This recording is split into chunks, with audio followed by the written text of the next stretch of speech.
senior friendly. At saka dapat pedes muna bago yung masasakyan. Wala, hininto ka. Sila lahat, ganun.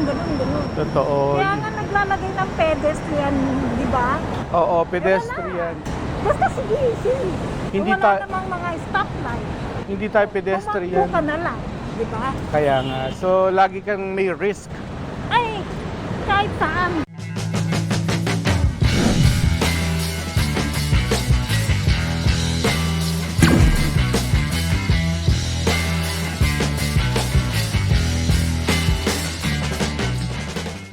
Sa isang ulat ng 24 oras ng GMA News, isang reporter ang nagbahagi ng kanyang aktwal na karanasan, hindi lang bilang tagapagbalita, kundi bilang isang ordinaryong pedestrian. Sa simpleng paglalakad, agad niyang naranasan ang realidad.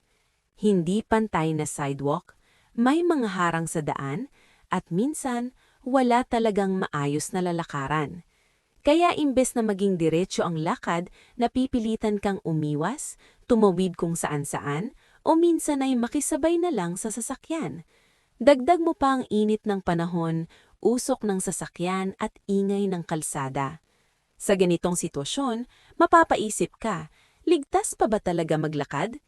Sa panahon ngayon na mataas ang presyo ng pamasahe at gasolina, marami ang walang choice kundi maglakad. Pero kung ang mismong kalsada ay hindi naman pedestrian-friendly, parang pinapahirapan lalo ang ordinaryong tao.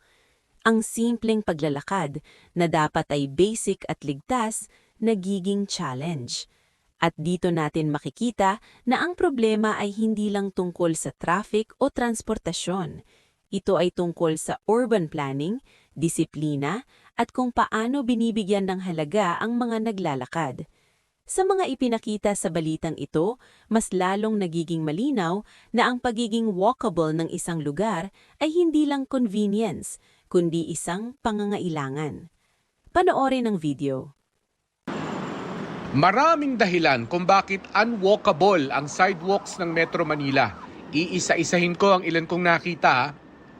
Halimbawa, itong sidewalk na to, alanganin naman to sa dalawahan. Mananagiliran ng mga pedestrian, yung mga maglalakad dahil alanganin sa dalawahan tong sidewalk eh. Tara naman sa EDSA Ortigas Flyover kung saan susubukin ng overpass ang BP mo. Kagaya niyan, anong oras to ngayon? Alas 12. May heat index ka pag ganitong tag-init.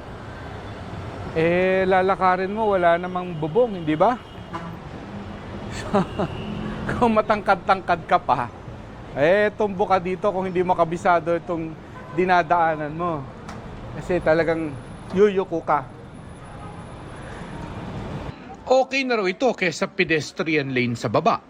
Hindi senior friendly. At saka dapat pedes muna bago yung masasakyan. Wala, hininto ka. Sila lahat, ganun. Totoo. Kaya nga naglalagay ng pedestrian, di ba? Oo, pedestrian. Basta sige. Hindi Kung wala ta- namang mga stoplight, Hindi tayo tumakbo pedestrian. ka na lang, di ba? Kaya nga. So, lagi kang may risk. Ay, kahit saan. Dito naman sa EDSA Balintawak, okay na sana at may pa-elevator sa mga tatawid. Ang problema rito, kung halimbawa meron akong PWD na sakay ko sa wheelchair, eto rampa niyan. Diretso na kami sa EDSA ng aking PWD. Mali. Sa Maynila naman, nakipagkulab ako sa mga vlogger from Lasal, ang Chinito Walkers. Nagsimula sa trip-trip lang ang ngayoy kampanya na nila para sa safe and walkable Metro Manila. Sobrang haba po ng pila ng LRT na umabot sa labas. College kami, college friends, parang sinabi lang namin, what if lakaran natin from Lasal to bahay natin. That one video kind of blew up on TikTok. Parang na-open yung eyes namin na parang mahirap pala talaga maglakad sa Metro Manila. Naglakad kami mula sa kanilang campus sa Taft Avenue papuntang Quirino Avenue. Every time we step outside, we definitely have to be attentive and alert pa rin sa surroundings. Kahit sanay na, it's not an excuse to just, not look around. Kasi technically danger zone na to eh. Like, ano na naman ang kotse. Iba ang risk ng tag-init sa Taft, iba rin ang risk pag tag-ulan. Pag tag-ulan, ito ang panukat natin. So how dangerous? Is it 6 feet dangerous? Is it 5 feet dangerous? Yan ang kalsada na to pagka different season.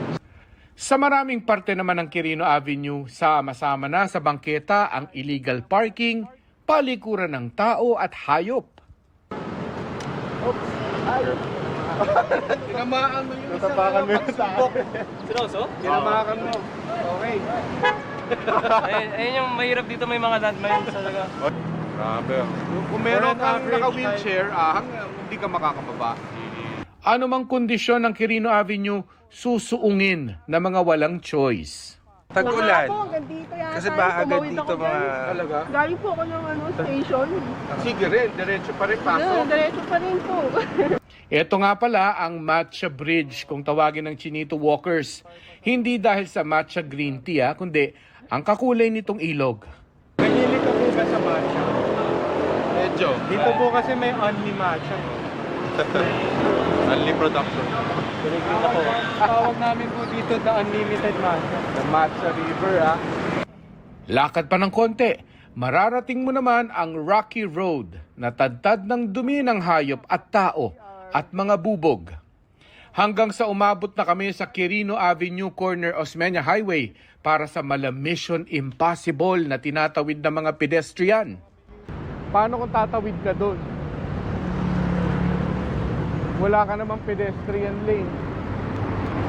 Wala ka namang overpass. Paano ka pala pupunta doon? Nakatawid kami sa Osmeña pero hindi ko na pinilit yung patawid naman ng Quirino dahil baka ma-jaywalking na kami. Ang realization ko sa halos 2 kilometrong nilakad namin, Galing ka Quirino Avenue, dito talaga yung lalakarin mo dahil pa San Juan ka, halimbawa. May edad ka, PWD ka, hindi obra. Hindi talaga kayang lakarin ng isang ordinaryong mortal. The ways na tinayo yung mga sidewalk, yung mga roads, parang prioritize po talaga yung mga cars before pedestrian. ang sabi ng Chinito Walkers, sana dumating din ang panahon na mabigyan ng prioridad ng pamahalaan ang kaligtasan ng mga pedestrian. Sa huli, ang tanong, kailan magiging mas ligtas at mas maayos ang paglalakad sa ating mga kalsada? At ikaw, kumusta ang experience mo sa paglalakad araw-araw? I-share mo sa comments at huwag kalimutang mag-like at mag-subscribe para sa mas marami pang ganitong kwento ng realidad.